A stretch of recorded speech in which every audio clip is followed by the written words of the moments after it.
Hello friends, तो चलिए हम स्टार्ट करते हैं फिर से। तो आज जिस फंक्शन की हम लोग कोडिंग करने वाले हैं वो जो फंक्शन है वो फंक्शन होगा कि क्या हमारा क्यू फुल है कि नहीं। ओके, तो देखिए यहाँ पर आप पहले देखिए कि अगर हमारा अरे फुल है इस तरह से, तो जो यहाँ पर फ्रंट होगा, अगर हम आइडल कंडीशन माने तो फ्रंट हमारा क्या होगा, 0 होगा। और अगर ये एलिमेंट सारे फुल हो चुके हैं तो जो रियर होगा वो उसकी वैल्यू क्या होगी, उसकी वैल्यू 4 होगी। तो हमारे पास एक कंडीशन तो है, लेकिन ये आइडल कंडीशन है कि जब हमारा फ्रंट 0 हो और रेयर 4 हो, रेयर 4 यानी कि कैपेसिटी -1 के बराबर हो, तो हमारा क्यू फुल होगा।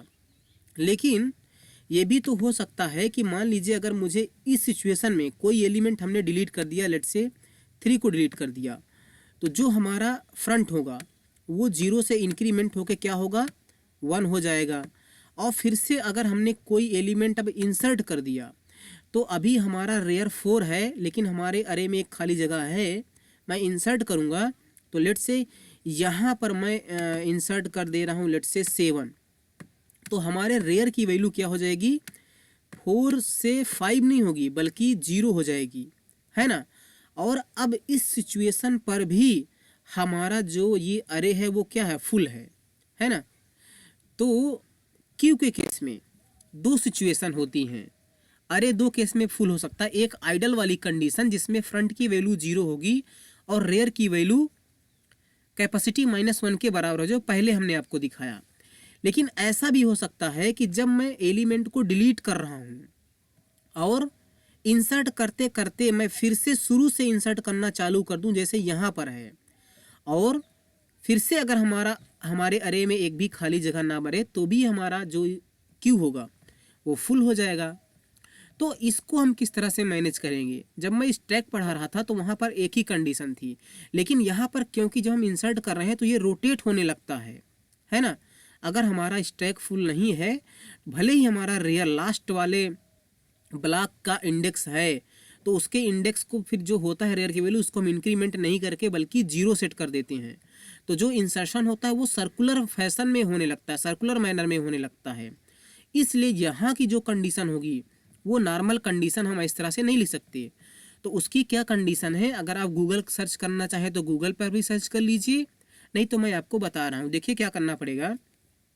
जो रेयर है, रेयर की वैल्यू क्या है, पहले मैं आइडल कंडीशन की बात करता हूँ। आइडल कंडीशन मतलब 0 और 4 की बात करता हूँ, इस वाले कंडीशन की बात करता हूँ। तो जो रेयर की वैल्यू है, जो रेयर की वैल्यू है, आप उसमें +1 इंक्रीमेंट करिए, +1 ऐड करिए, फिर उसको जो अरे की कैपेसिटी है 5 उससे डिवाइड करिए। उससे डिवाइड करना है आपको, डिवाइड नहीं करना है, मॉड्यूलर करना है, मॉड्यूलर करना है। तो क्या होगा, ये अभी रेयर की वैल्यू क्या है, 5 है, 5 + 1 सॉरी 4 है रेयर की वैल्यू ना, 4 + 1 5 हो गया, 5 मॉड्यूलर 5 हो गया 0। और जो फ्रंट है उसकी वैल्यू भी तो 0 है, तो हमारा अरे क्या है, फुल है ना। अब अगली कंडीशन सोचिए। अगली कंडीशन मतलब कि अगर हम एक एलिमेंट को यहाँ से डिलीट कर दें, है ना, तो जो हमारा रेयर होगा, सॉरी फ्रंट होगा, वो 0 नहीं रहेगा, 0 से इंक्रीमेंट होकर क्या हो जाएगा, 1 हो जाएगा, है ना। और फिर से अगर मुझे एक एलिमेंट को इंसर्ट करना है, रेयर की वैल्यू 4 है, तो मुझे 4 से इंक्रीमेंट करके 5 नहीं बल्कि 0 करना पड़ेगा। तो रेयर की वैल्यू पहले मुझे क्या करनी पड़ेगी, 0 करनी पड़ेगी, और फिर मैं उसमें एक एलिमेंट इस तरह से इंसर्ट करूँगा, तो भी हमारा अरे फुल हो जाएगा। तो फिर से मैं क्या करूँगा, वही मैं कंडीशन सोचूंगा कि जो रेयर की वैल्यू है, रेयर की वैल्यू क्या है, 0 है, उस पर +1 इंक्रीमेंट करो और उसको कैपेसिटी से मॉड्यूलर करो। मॉड्यूलर कैपेसिटी क्या है, 5 है, तो इसका आंसर क्या होगा, 5 + 1 मॉड्यूलर 5 क्या होगा, 1 होगा। और जो फ्रंट की वैल्यू है वो भी तो 1 है। तो यही हमारी कंडीशन है चेक करने के लिए कि हमारा क्यू फुल है कि नहीं। तो कंडीशन क्या है कि जो हमारा रेयर है, अब रेयर को हम क्यू एरो रेयर करके एक्सेस करेंगे, उसमें आप +1 करो। +1 करने के बाद जो भी रिजल्ट आए उसको आपको मॉड्यूलर करना है कैपेसिटी से। तो क्यू एरो कैपेसिटी से मॉड्यूलर करना है। अगर ये मॉड्यूलर करने के बाद इक्वल टू आ गई किसके, क्यू का जो फ्रंट है, तो हमारा क्या, हमारा क्यू फुल है। तो यही कंडीशन हमको चेक करनी है। तो चलिए कोडिंग में मैं आता हूँ। तो लास्ट क्लास में हमने कोडिंग किया था इज़ क्यू फुल इम्पटी की। आज मैं करूँगा इज़ क्यू फुल की। ओके, और इसमें वही इस क्यू इतना, और इसमें हम क्यू को क्या करेंगे, पास कर देंगे। मैं चेक करूँगा इफ़ जो क्यू है उसका जो रियर है उसमें +1 करो। ओके, +1 करने के बाद जो उसका उससे मॉड्यूलर करो। किससे मॉड्यूलर करो, जो क्यू की कैपेसिटी है, अगर वो इक्वल टू आ रहा है क्यू अरे किसके, फ्रंट के, है ना। तो मैं क्या करता हूँ, मैं इसको ब्रैकेट में कर लेता हूँ। तो मैं यहाँ पर ये लगाऊंगा, इसको ब्रैकेट में कर दे रहा हूँ। उसको मॉड्यूलर कर दो। किससे मॉड्यूलर करो, क्यू की जो कैपेसिटी है, इसको मैंने ब्रैकेट में कर दिया। अगर ये फ्रंट के बराबर है तो यहाँ से रिटर्न करो 1। इल्स में क्या करना है, आपको रिटर्न कर देना है 0।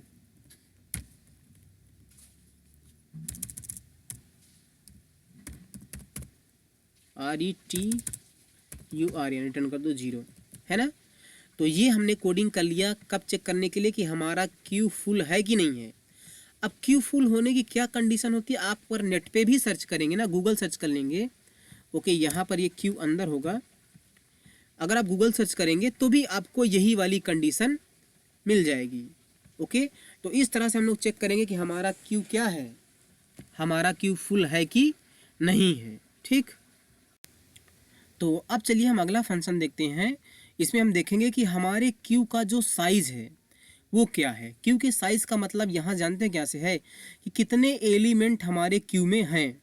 ओके, मान लीजिए कि ऐसा हम बना रहे हैं। लेट से मैं इसको डिलीट कर दे रहा हूँ और मैं इसको डिलीट कर दे रहा हूँ। तो इस टाइम पर जो हमारा रेयर होगा, वो रेयर क्या होगा, रेयर की वैल्यू होगी 2, और जो फ्रंट है अभी उसकी वैल्यू क्या होगी, 0 होगी। तो इसमें कितने एलिमेंट हैं, 3 हैं। तो मुझे 3 रिटर्न करना है ना। तो उसके लिए देखिए मैं एक फंक्शन बना रहा हूँ। हमने यहाँ पर इस क्यू फुल बना लिया था। रिटर्न टाइप क्या होगा, इंट होगा।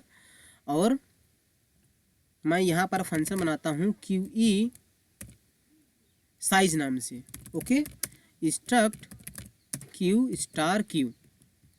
ओके, अच्छा, अगर फ्रंट और रियर दोनों -1 है तो क्यू की साइज जो होगी 0 होगी। तो मैं लिखता हूँ क्यू एरो जो फ्रंट है equal to -1 and Q arrow जो रेयर है -1 है। तो यहाँ से यार 0 रिटर्न कर दो, क्योंकि उस केस में जो क्यू का साइज होगा वो 0 होगा। इल्स में आ जाते हैं हम लोग। अब जब इल्स में आते हैं तो हमें कैसे पता चलेगा राइट तरीके से, बिल्कुल सही तरीके से। ये केस तो बहुत ईजी है। जो भी आपको इसमें लग रहा होगा कि फ्रंट 0 है, रेयर का 2 है, तो रेयर में जो भी है उसमें +1 करके रिटर्न कर दो, है ना। लेकिन ऐसा भी तो हो सकता है कि मान लीजिए ये पॉसिबल है, बिल्कुल पॉसिबल है। मान लीजिए हमारे पास यहाँ पर लेट्स से यहाँ पर हमारे पास 5 है। ओके, 5 है, और मैं आपको सिचुएशन दे रहा हूँ कि जो ये रेयर है, ये रेयर हमारा 2 हो, रेयर हमारा 2 हो और फ्रंट हमारा 4 हो। ऐसा भी सिचुएशन आ सकता है, क्योंकि सर्कुलर टाइप में इंसर्शन हो रहा है। ये सिचुएशन कब आएगी, जब मैं इंसर्ट करते करते वैल्यू इंसर्ट कर रहा हूँ, डिलीट करते करते मैं लास्ट में पहुँच गया, डिलीट करते करते लास्ट में पहुँच गया, हमारा फ्रंट लास्ट वाले नोड को पॉइंट कर रहा है। और इंसर्ट क्योंकि मैं डिलीट कर रहा हूँ, तो ये सारे ब्लॉक जो पहले वाले ब्लॉक हैं, ये वाले ब्लॉक हैं। अगर मैं लास्ट में हूँ डिलीट करते करते, फ्रंट हमारा इस वाले ब्लॉक का इंडेक्स नंबर है फ्रंट में, तो ये सारी ब्लॉक क्या होंगी, इम्पटी होंगी। तो जब मैं इंसर्ट करना चालू करूँगा तो मैं यहाँ से इंसर्ट करना चालू कर दूंगा। तो इंसर्ट करते करते करते करते यहाँ तक आ गए। तो अगर हमारे पास ये सिचुएशन है और ये सिचुएशन बिल्कुल वैलिड सिचुएशन है, तो इस केस में जो हमारा अरे का साइज होगा वो क्या होगा, 4 होना चाहिए, 4 रिटर्न होना चाहिए। तो यहाँ पर तो आप रेयर +1 करके रिटर्न नहीं कर सकते। रेयर +1 तो 3 होगा, लेकिन हमारे एलिमेंट तो 4 हैं। तो देखिए क्यू के केस में यही सारी प्रॉब्लम्स होती हैं। उसके लिए अगर आप फिर से अगर आप गूगल पे सर्च कर लें दोस्तों, क्योंकि देखिए ये सारी चीज़ें आपको कोई बता नहीं सकता कैसे करना है, ठीक है। जब आप फंस जाते हैं कहीं पर, स्टक होते हैं, आप गूगल सर्च करते हैं, आप गूगल पे सर्च करेंगे, आपको एक कंडीशन मिल जाएगी। वो कंडीशन ये वाली कंडीशन है जो हमने यहाँ पर लिख के रखा है, ये वाली कंडीशन। ये कंडीशन हर एक केस के लिए वैलिड होगी। जैसे इस केस के लिए आप देखिए कि क्यू की जो कैपेसिटी है, क्या है कैपेसिटी, 5 है। 5 में से क्यू का फ्रंट सब्ट्रैक्ट करो। क्यू का फ्रंट क्या है, अभी 4 है, 4 है ना, तो हमने 5 में से फ्रंट को सब्ट्रैक्ट कर दिया तो हो गया 1। 5 माइनस 1 4 हो गया, 5 माइनस 4 1 हो गया। 1 में क्यू का रेयर ऐड करो। क्यू का रेयर क्या है, 2 है, 2 ऐड करो 1 में हो गया 3। 3 में प्लस 1 करो हो गया 4। 4 को क्यू की कैपेसिटी यानी कि 5 से मॉड्यूलर करो, 4 मॉड्यूलर 5 हो जाएगा 4। हमारा आंसर आ रहा है। तो ये वो कंडीशन है जिसे मुझे लिखना है। तो मैं इस कंडीशन को कर रहा हूँ कॉपी। मैंने उस कंडीशन को कर लिया कॉपी और मैं सिंपली आ जाऊँगा कहाँ पर, इल्स में, इल्स में आऊँगा और सिंपली मैं यहाँ से रिटर्न कर दूँगा। क्या रिटर्न कर दूँगा, ये जो कंडीशन हमने कॉपी की है।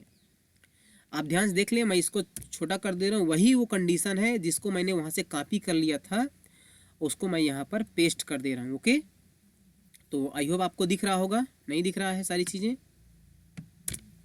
अब दिख रहा हो। तो हमने वही सिंपली कॉपी पेस्ट कर दिया। ओके, और यहाँ पर मुझे लगाना पड़ेगा इस तरह से सेमीकोलन, ठीक है। तो आई होप कि आपको ये समझ में आ गया होगा। तो यहाँ से वो क्या करेगा, रिटर्न कर देगा क्यू का साइज, ठीक। तो आई होप दोस्तों आपको ये दो फंक्शन समझ में आए होंगे, फुल क्यू और queue size. And enqueue और डी क्यू फंक्शन कोडिंग हम लोग अपने अगले वीडियो में करेंगे। Thank you so much, bye bye.